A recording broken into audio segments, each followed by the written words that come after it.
Assalamualaikum warahmatullahi wabarakatuh. Perkenalkan, nama saya Nurul Halidi dengan NIM 22101286 jurusan Pendidikan Agama Islam Fakultas Ilmu Tarbiyah dan Keguruan. Di sini saya akan mempresentasikan hasil proposal saya dengan mata kuliah metodologi penelitian pendidikan yang diampu oleh Ibu Asrianti Najamuddin MPD. Baik, di sini proposal saya berjudul pengaruh kedisiplinan dan religius terhadap perilaku keagamaan siswa di SD 11 Bumi Pantai. Langsung saja, yang pertama yaitu latar belakang. Pendidikan agama merupakan aspek penting dalam membentuk karakter dan moral siswa. Di sekolah dasar, pembelajaran agama tidak hanya bertujuan untuk mengajarkan nilai-nilai spiritual, tetapi juga untuk menanamkan kedisiplinan religius yang mendukung perilaku keagamaan yang baik. Salah satu tantangan yang dihadapi dalam pendidikan agama adalah bagaimana menciptakan kedisiplinan religius yang efektif sehingga dapat mempengaruhi perilaku keagamaan siswa secara positif. Dengan konteks pendidikan di SD 11 Bumi Pantai, kebutuhan akan kedisiplinan religius yang baik sangat mendesak. Siswa perlu dibimbing untuk memiliki sikap yang konsisten dalam menjalankan ajaran agama, baik di lingkungan sekolah maupun dalam kehidupan sehari-hari. Kurangnya kedisiplinan religius dapat berpengaruh pada rendahnya perilaku keagamaan siswa di kelas 5 yang mencakup keterlibatan dalam ibadah, penghayatan nilai agama, dan sikap santun dalam berinteraksi. Seiring dengan perkembangan zaman, tantangan pendidikan agama semakin kompleks, terutama dalam menghadapi pengaruh budaya modern yang cenderung mempengaruhi kedisiplinan religius siswa. Oleh karena itu, penting untuk memahami bagaimana kedisiplinan religius siswa mengaruhi perilaku keagamaan mereka dan dapat mempengaruhi karakter mereka secara keseluruhan. Rumusan masalah di sini yaitu bagaimana tingkat kedisiplinan religius siswa di SD 11 Bumi Pantai.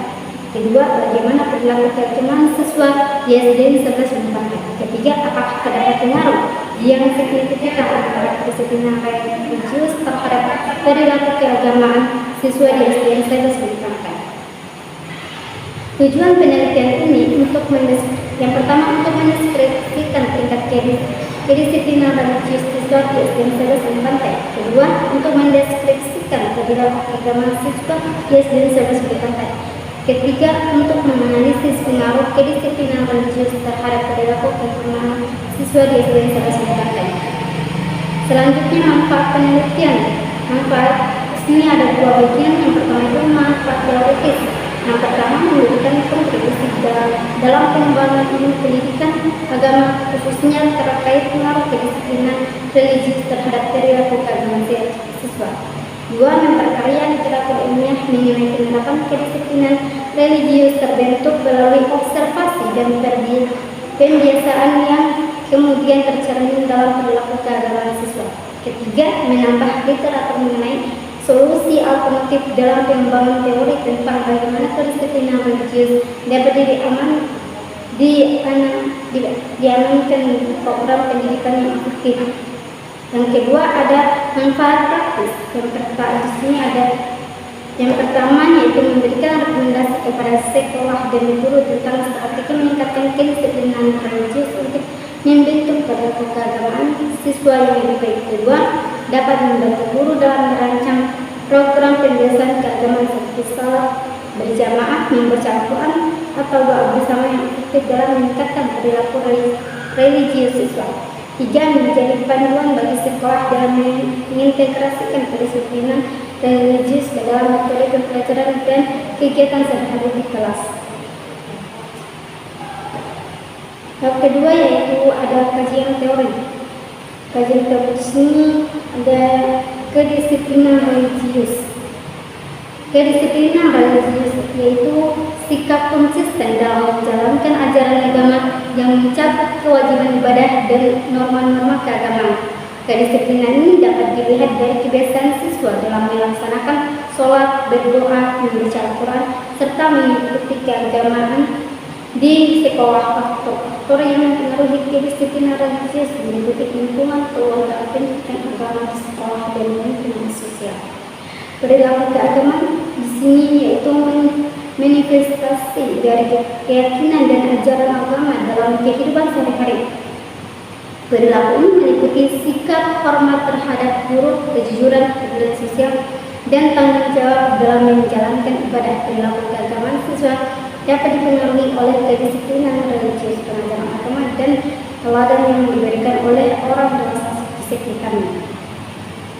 Dan yang ketiga, hubungan kedisiplinan religius dengan perilaku keagamaan. Berbagai penelitian menunjukkan bahwa kedisiplinan religius berkontribusi signifikan terhadap pembentukan perilaku keagamaan. Siswa yang disiplin dalam menjalankan ibadah cenderung memiliki perilaku yang lebih baik dalam aspek spiritual dan sosial. Hal ini menunjukkan bahwa kedisiplinan religius tidak hanya berdampak pada hubungan vertikal dengan Tuhan, tetapi juga hubungan horizontal dengan sesama manusia.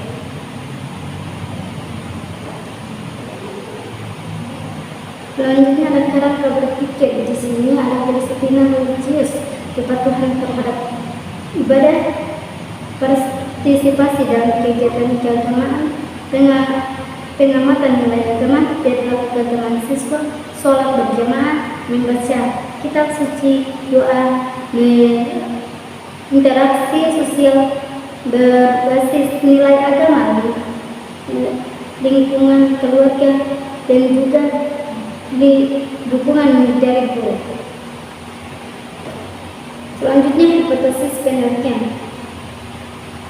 HO ini tidak terdapat pengaruh kedisiplinan religius terhadap perilaku keagamaan siswa di sebelah barat.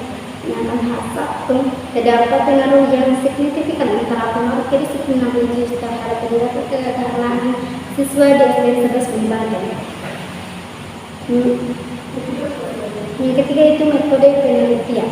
Jenis penelitian ini dilakukan untuk mencari pengaruh kedisiplinan religius terhadap perilaku keagamaan peserta didik kelas 5 SD dan Oleh karena itu, penelitian kuantitatif menjadi fokus studi ini dengan menggunakan pendekatan eksperimen. Desain eksperimen dalam penelitian ini menggunakan pendekatan kuantitatif dengan metode pretest atau post-test control group. Penelitian ini bertujuan untuk mengamati pengaruh kedisiplinan religius terhadap perilaku keagamaan, untuk mengamati pengaruh kedisiplinan religius terhadap perilaku keagamaan peserta didik kelas 5 di SD dan 11 di pantai. Sampel penelitian terdiri dari 2 kelompok, yaitu dalam kelompok eksperimen yang memberikan intervensi kedisiplinan religius dan kelompok kontrol yang tidak menerima intervensi tersebut. Tempat dan waktu penelitian ini dilaksanakan di SD 11 Pantai dengan judul pengaruh kedisiplinan religius terhadap perilaku keagamaan siswa di SD 11 Pantai.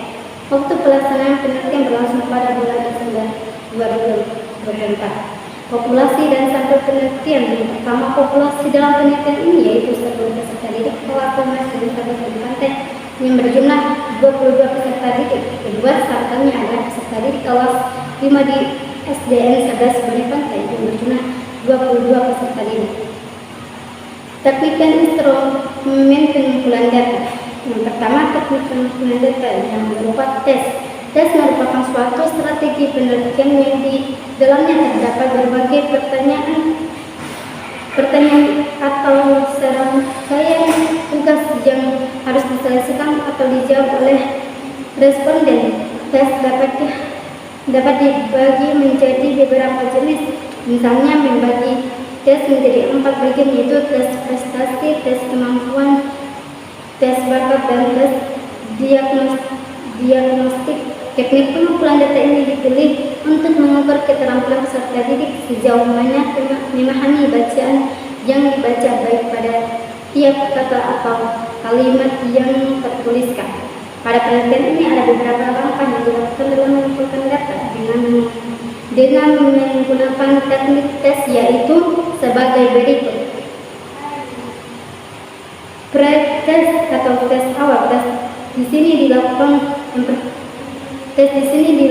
sebelum Sebelum treatment, proses dilakukan untuk mengukur lingkungan awal perilaku keagamaan siswa JP11 Unipan tes sebelum intervensi kedisiplinan diterapkan. 2. Treatment atau pemberian perlakuan. Dalam hal ini penelitian menerapkan metode peningkatan kedisiplinan religi siswa di JP11 Unipan sangatlah setelah proses dilakukan, siswa akan mengikuti serangkaian kegiatan yang dirancang untuk meningkatkan kedisiplinan religius. 3. Tes atau tes terakhir setelah menerapkan metode peningkatan kedisiplinan religius, siswa menggunakan tindakan untuk melihat perubahan signifikan yang terjadi dalam perilaku keagamaan siswa. Yang kedua itu ada dokumentasi. Dalam bahasa ini terdapat kata doka yang berarti mengajar, merupakan asal dari kata dokumen. Arti kata dokumen menurut Lenis umumnya digunakan oleh para ahli dalam dua pengertian. Pertama, dokumen berarti tempat penyimpanan tertulis untuk data yang dapat diverifikasi, bukan pernyataan lisan, benda aneh atau peninggalan yang dilukis dari sisa-sisa arkeologi. Kedua, dokumen dimaksud sebagai pemahaman tentang surat-surat resmi dan surat-surat negara seperti perjanjian, peraturan penghargaan, konsesi, dan sebagainya. Penulis hak juga menambahkan bahwa arti dokumen dalam perspektif yang lebih luas adalah bukti laporan dari setiap proses verifikasi yang berdasarkan pada suatu sumber, baik itu tertulis, lisan, potret, atau arkeologi. Teknik analisis data. Yang pertama itu uji normalitas. Uji normalitas ini dilakukan untuk mengetahui apakah ada data pada sampel yang diambil dari distribusi normal atau tidak. Data yang diuji yaitu kelas eksperimen dan kelas kontrol. Dalam penelitian ini, uji normalitas dihubung dengan menggunakan uji Sackler Owl pada program SPSS dengan taraf signifikan 5%. Peneliti menggunakan uji Kolmogorov Smirnov karena sampel yang digunakan di bawah dari 50. Uji homogenitas. Setelah data kedua kelompok dinyatakan terdistribusi normal, selanjutnya dicari nilai homogenitas. Uji homogenitas bertujuan untuk mencari tahu apakah dari kelas eksperimen dan kelas kontrol memiliki variasi yang sama atau tidak. Untuk menguji homogenitas pada penelitian menggunakan uji homogeneity of Warlances pada program SPSS dengan taraf signifikan 5%. Uji hipotesis. Jika data sudah dikatakan berdistribusi normal dan homogen, maka dilanjutkan dengan menggunakan uji independen sampel test pada program SPSS 17 dengan taraf signifikan 5%. Penelitian menggunakan uji independen sampel test ini karena penelitian menggunakan dua sampel yang tidak berhubungan, yaitu memiliki kelas eksperimen dan kelas kontrol untuk menguji perbedaan kedua sampel tersebut. Baik, itulah hasil proposal saya. Terima kasih. Wabillahi taufiq wal hidayah. Wassalamualaikum warahmatullahi wabarakatuh.